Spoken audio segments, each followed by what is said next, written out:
Summer of the Monkeys, Chapter 5. I was so scared I didn't look for any game trails to follow. I just ran the way I was pointed.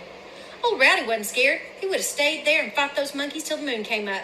He figured that as long as I was leaving, there was no use in hanging around, so he took off with me. It was tough going through the sawbriars and underbrush. My clothes got hung up a few times, but I didn't stop to untangle them. I just moved on, leaving little pieces of my shirt and overalls hanging on the bushes. I never did look around to see if the monkeys were after me, but I could almost feel the hot breath of that big monkey right on the back of my neck.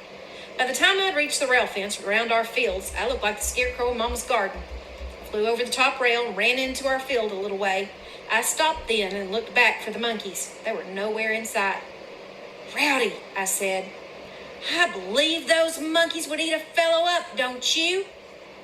From the other end of the field where he was working, Papa saw me when I came flying over that fence rail. "Jay Berry," he hollered. "What's going on down there? Are you all right?" "I'm all right, Papa," I hollered back. "I'm just having a little monkey trouble, that's all."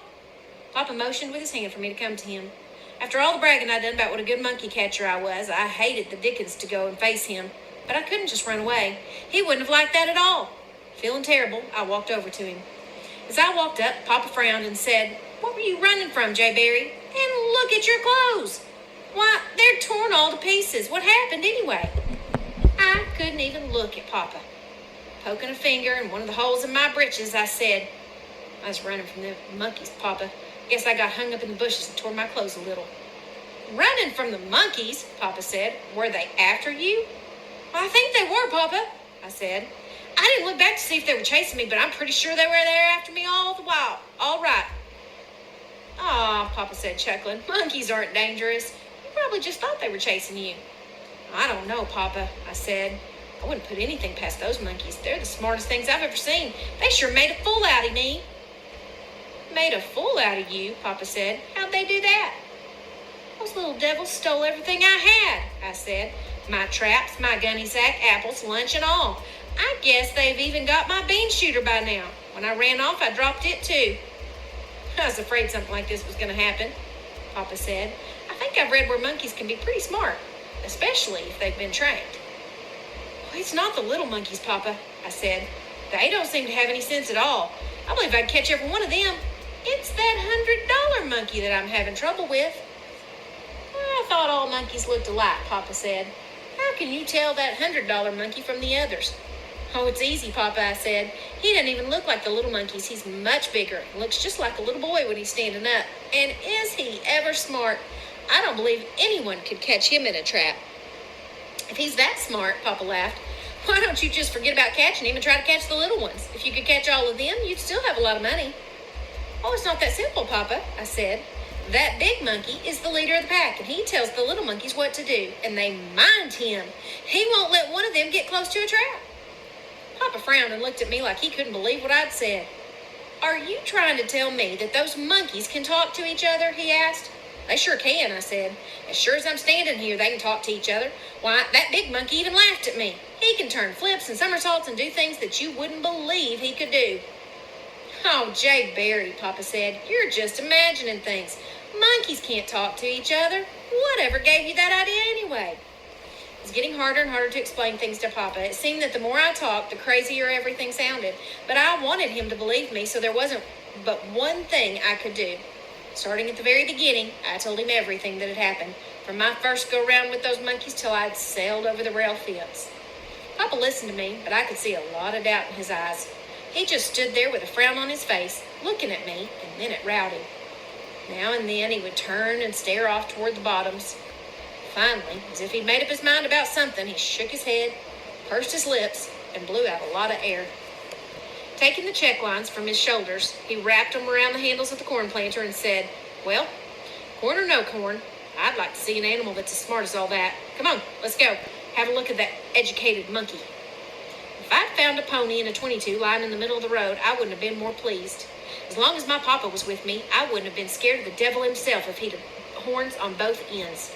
Besides, Papa was as stout as a grizzly bear, and I just knew that if he ever got his hands on that big monkey, we'd stack him up.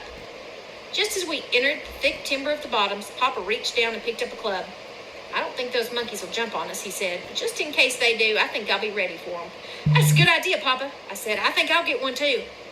I walked over to an old high-water drift and picked up a club twice as big as the one Papa had. Papa laughed and said, "What are you going to do with that? Stick it in the ground and climb it in case the big monkey gets after us?" "That wouldn't do any good, Papa," I said. "Wouldn't do any good to climb anything. Those monkeys can climb better than squirrels can. You ought to see how fast they can get around in the timber." When we reached the sycamore where I had last seen the monkeys, I got another surprise. My gunny sack was gone again. We walked all around the big tree and really looked it over. There wasn't a monkey or a gunny sack in it. "Are you sure this is the tree?" Papa asked. "Oh, I know it's the tree, Papa," I said. "See that limb way up there? That's where my gunny sack and traps were. Now they're gone. I guess that big monkey took them with him." "Oh, I don't think he could do anything like that," Papa said. "But if he did, he couldn't get very far carrying a sack with steel traps in it. Come on, let's look around a little." Papa didn't know that $100 monkey like I did, or he wouldn't have said anything like that. I was pretty well convinced that the big monkey could do anything a human being could do.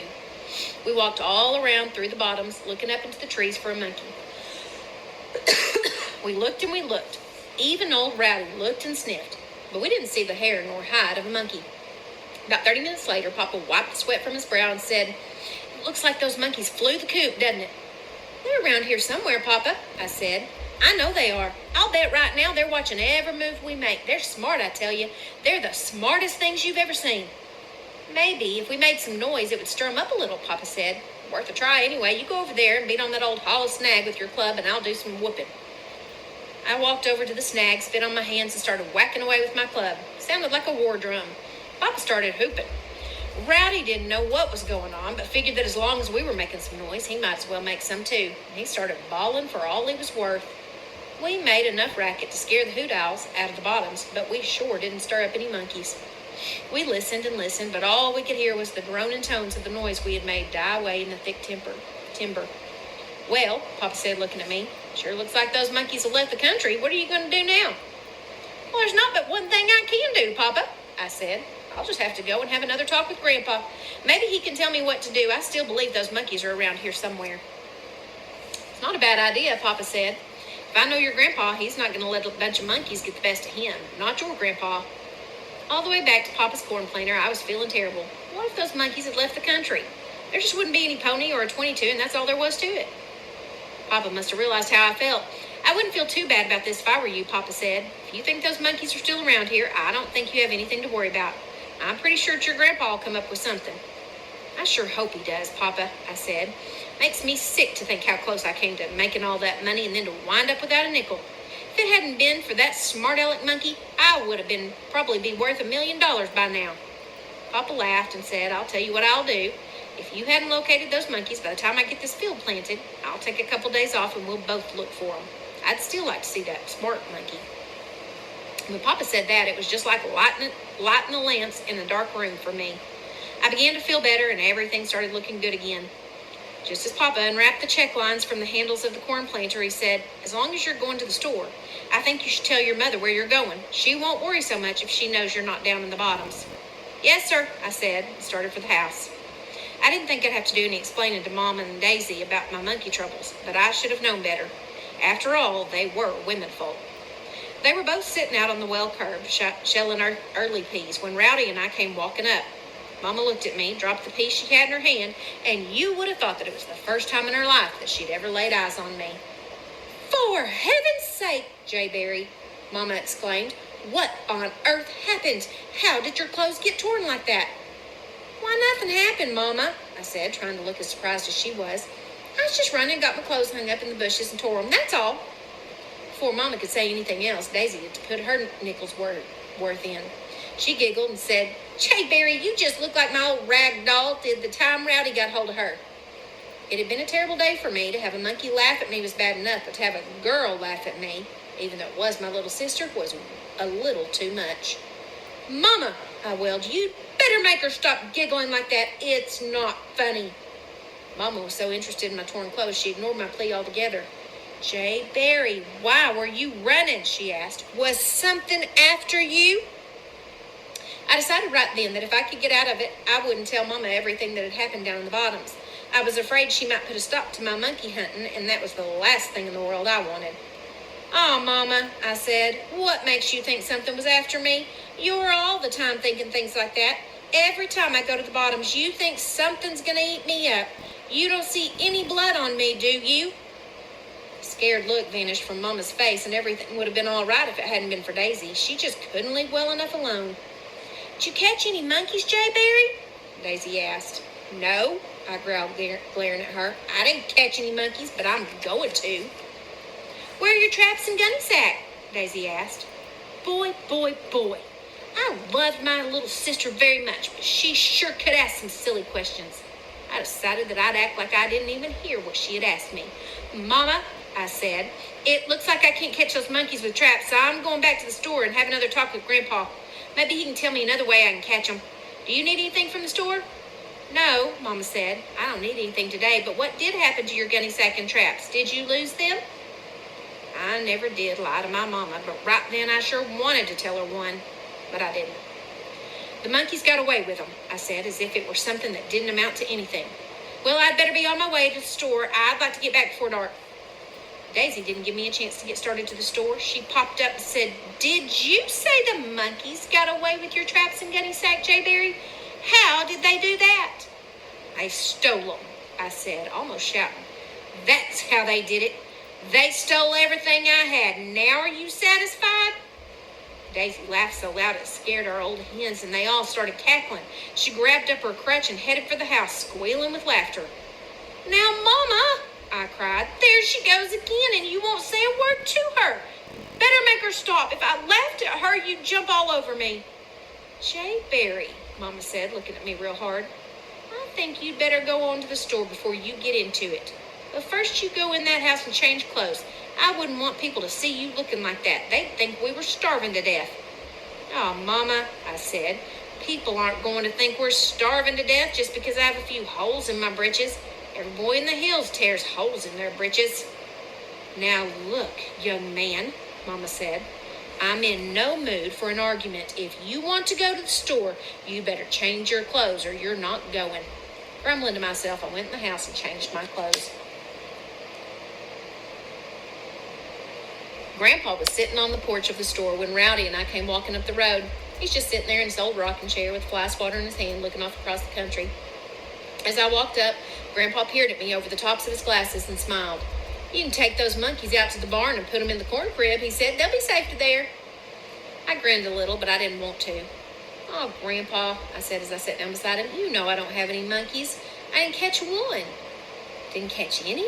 Grandpa said, trying to look surprised. "Well, I figured you'd have a sack full of monkeys by now. What happened? Couldn't you find them?" "Oh, I found them all right," I said. "It's just like you figured it was. The bottoms are full of monkeys, all kinds of monkeys." "That's fine," Grandpa said. "That's what I wanted to hear. Did you see that $100 monkey?" "See him?" I said. "I'll say I saw him. I saw so much of that monkey, I don't care if I never lay eyes on him again. He's the smartest thing that ever climbed a tree. I believe he's smarter than the president." Grandpa laughed and said, "Oh, I don't think he's that smart, is he? For the good of the country, I hope he isn't. What happened anyway?" Taking a deep breath, I told Grandpa everything that had happened down in the bottoms, and I didn't leave out a thing. Grandpa started fidgeting in his chair like something was biting him. He jerked out his old red handkerchief and made a big to-do about blowing his nose. I couldn't see very much of his face for the handkerchief, but what little I could see was as red as a busted watermelon. Grandpa was having a hard time holding back a good laugh. Always made me feel good to see my grandpa laugh because he laughed all over. But right then, I wouldn't have enjoyed hearing Santa Claus laugh. I was miserable. Grandpa finally got hold of himself and said, "I figured that monkey was smart, but I didn't think he was that smart." "I didn't either, Grandpa," I said. "It's a cinch that I'll never catch him in a trap, and as long as he's around, it doesn't look like I'll be able to catch any of the little monkeys either. I don't know what to do now." Grandpa got that serious look in his eyes. "You know, it's always a good idea to have more than one iron in the fire," he said. "You watch the store for a few minutes. I'll be right back." "Do you have another plan, Grandpa?" I asked. "Sure I have another plan," Grandpa said. "That's what grandpas are for, isn't it? Don't worry about catching those monkeys. Before you know it, we'll have every one of them in the sack." Grandpa was the best boy perker-upper in the world. The way he was talking had me feeling like I was already sitting in the saddle and shooting at everything that moved. I watched Grandpa shuffle off toward the barn and disappear inside. He wasn't gone long before I saw him coming back, carrying the oddest-looking outfit I'd ever laid eyes on. It was a long pole with a net on one end. As Grandpa walked up, I said, "Grandpa, what in the world's that thing?" Hefting the long pole in his hand, Grandpa chuckled and said, "To be truthful, I don't know what it is. I don't think it has a name. I guess right now is as good a time as any to give it a name. Let's just call it a monkey-catching net." "A monkey-catching net?" I said, big-eyed. "Grandpa, you couldn't catch a monkey with that thing, could you?" "Well," Grandpa said, still chuckling, "you'll have to admit one thing. If you ever got a monkey in this outfit, he would sure be a caught monkey." On taking a closer look at the odd contraption, I could see that the pole part had eyes on it like the guides on a fishing rod, and two strings ran down from the loop of the net through the eyelets almost to the end of the pole. On the end of each string was a good-sized celluloid ring. One was blue and the other was yellow. "Grandpa," I said, "what are all those strings and rings for?" "That's what works the outfit," Grandpa said. "Watch now." Poking the pole out in front of him, Grandpa pulled the yellow ring and the net opened. "Now, let's say there's a monkey out there and you want to catch him," he said, making a long swipe at an imaginary monkey. "Now he's in the net. Watch closely. Here comes the good part." He pulled the blue ring and the net closed. "See how it works?" he said. "What do you think of that?" Once I'd seen how the net worked, I was so pleased I couldn't say a word.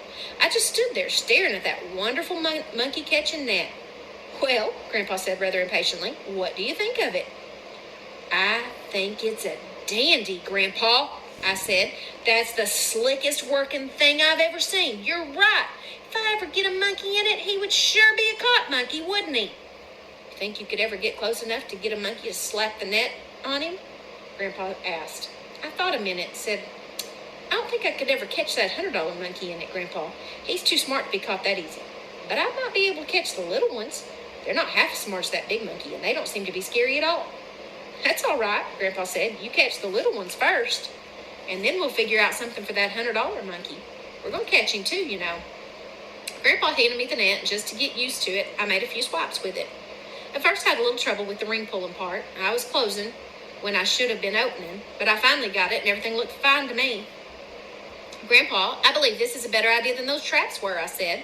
"All I have to do now is figure out how I'm going to get a monkey in this thing."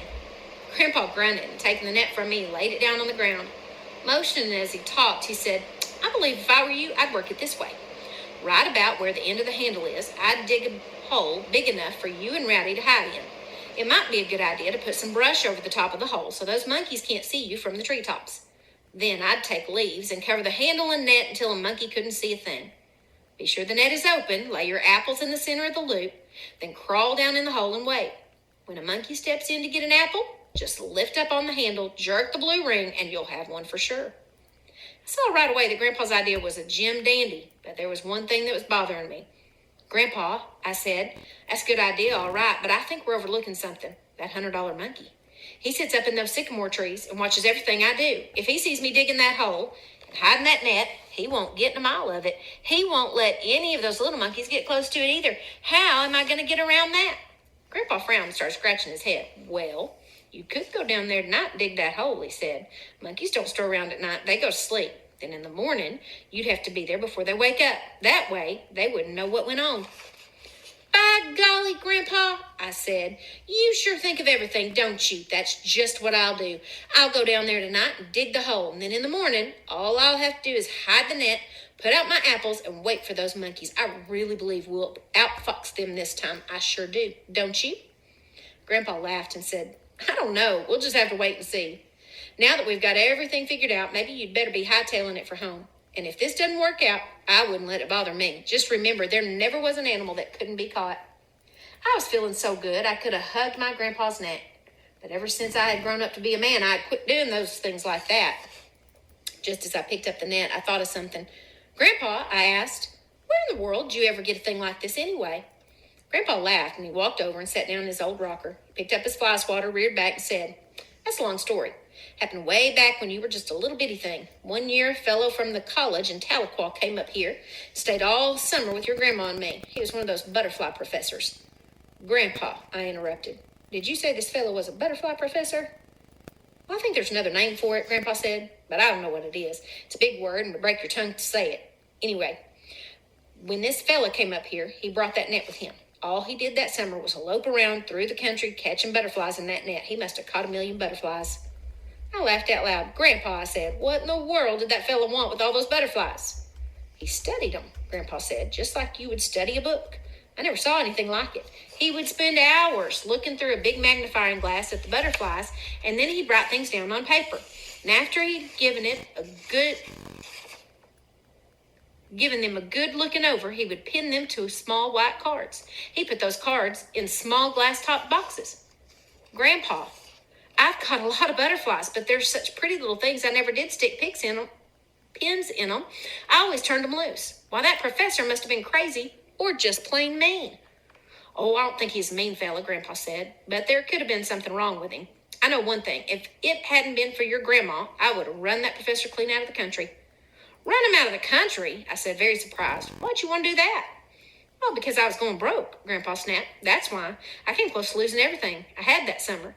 From the day that professor got here until the day he left, I never sold as much as a can of snuff. Never sold anything? I said, more surprised than ever. How come you didn't sell anything? Did this professor have something to do with it? He sure did, Grandpa growled. He had everything to do with it. You know, most of my trade is with these Cherokee Indians, and you know how superstitious they are about crazy people. They think if a person's lost his mind, he's dead already, and his soul has gone on to the happy hunting grounds. They won't go close to a crazy man and won't come around where one is. The way the professor was carrying on, every Indian in these hills thought he was crazy, and they wouldn't come within a mile of my store, so I didn't sell anything. I know how those Indians feel about crazy people, Grandpa, I said. But how come they thought the professor was crazy? Well, there were lots of reasons, Grandpa said. In a way, you couldn't blame them. This professor was an odd-looking duck. He was as long as a fence rail and as bony as a whalebone corset. He had a little beard that stuck straight out from his chin about 5 inches. It was so sharp on the end, you could have split a stump with it.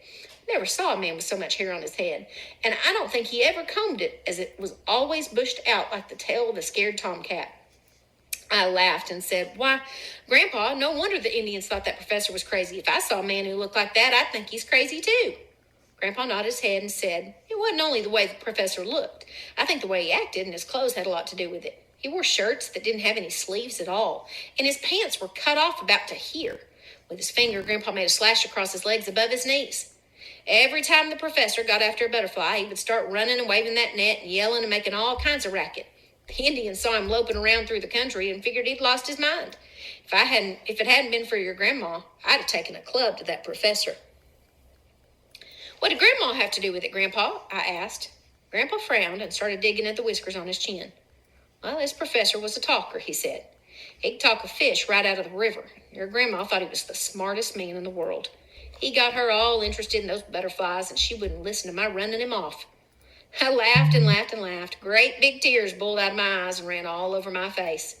Still laughing and wiping tears, I said, Grandpa, I sure would like to see one of those butterfly professors. That would be better than going to a circus.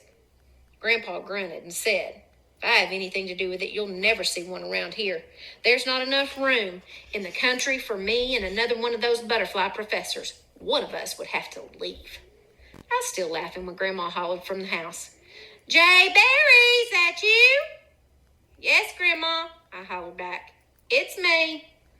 Before you go home, Grandma said, you come by the house. I have some things I want to send to your mother. All right, Grandma, I said. On hearing Grandma, Grandpa got all nervous. He got up from his chair and started fidgeting around. Looking at me, he said, I don't believe it'd be a good idea to let your grandma know too much about this monkey catching business of ours. When it comes to hunting and fishing and things like that, women can't see things like men can. I know just what you mean, Grandpa, I said. I have enough trouble with Mama and Daisy. Every time I leave the house, Mama thinks I'm going to get eaten up by something, and if I even catch a little old lizard, Daisy thinks I'm the meanest boy in the world. The other day, she told me that if I didn't quit catching things, God was going to send a bolt of lightning down out of the sky and split me wide open. Grandpa laughed and said, I don't think the good Lord would do anything like that, not to a boy anyway. He can understand things better than women folks can. I found out a long time ago not to pay too much attention to the women. They don't mean half of what they say anyhow. I try not to pay any attention to them, Grandpa, I said, but it doesn't seem to do any good. Why, Mama's broken so many switches off our peach trees, I don't think they'll ever have any more peaches on them. Grandpa laughed and said, well, peaches are pretty good things to have around all right, but they're not the most important things in the world. They're not half as important as hunting and fishing, I said. Looking at his watch, Grandpa said, well, it's getting late. You better be getting for home. I don't want you to be out on the road after dark. Oh, I'm not scared of the dark, Grandpa, I said. I used to be. Not as long as Rowdy's with me. He can take care of anything that wants to jump on us. Looking at Rowdy, Grandpa smiled and said, yes, I guess he could. You know, when I was a boy about your age, I had a dog, too. He was a hound, just like little Rowdy. And I felt about like you do. As long as he was with me, I wasn't scared of anything. Why, Grandpa, I said, I didn't know that you had a dog when you were a boy. You've never said anything to me about it before. I bet you could tell me a lot of good stories about some of the things you and your dog did. With a faraway look in his eyes, Grandpa said, yes, I expect I could. But right now, with it getting late and with your grandma wanting to see you, I don't think we have time. Someday, after we've caught all these monkeys, I'll tell you about some of the things my old dog and I got into. Is that a promise, Grandpa? I asked. Yes, Grandpa said, nodding his head. It's a promise. Now, you'd better be on your way. I have to lock up the store and get my chores done. I thanked Grandpa again for all the help he'd given me and started for the house to see what Grandma wanted.